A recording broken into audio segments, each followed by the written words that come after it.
менен иштегениңер үчүн мен топко сүйлөп берген жактагандарыңар үчүн бирден бердим. Бирок баардыгыңарга баалайм. Отурабыз азаматтар. Экинчи, кана кайсыл топ эле булар? Балыкчы тобу. Кана суроосун окуйбуз. Ысык көл облусунун тоо токойдорун кайсы жаныбарлар мекендейт? Айтабыз. Түлкү, карышкыр, тичкан,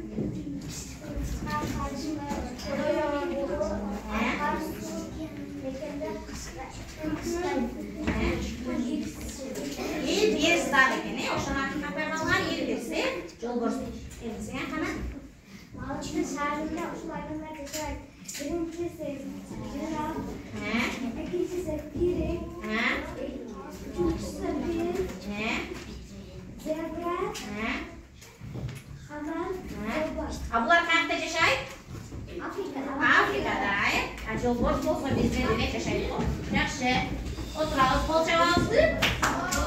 Азаматтар. Молодец. Эми кийинки топ.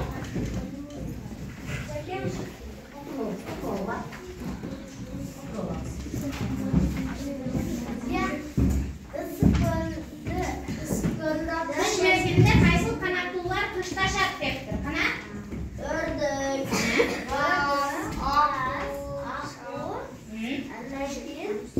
Ак чардак. Ак чардак да кыштайбы?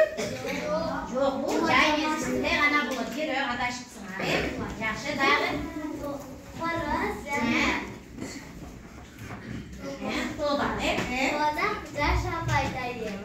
Демек жашайт, бирок кышта. Бул суулардын жээлинде кыштабайт, Жакшы, азаматтар. Кол чабабызбы балдар? Анда эмесе балдар баардыгы кептерибизди ачып, кайсыл топ болсо, кайсыл топ эмнени жактаган болсо, ошол кептериңерге жазып алгыла дагы.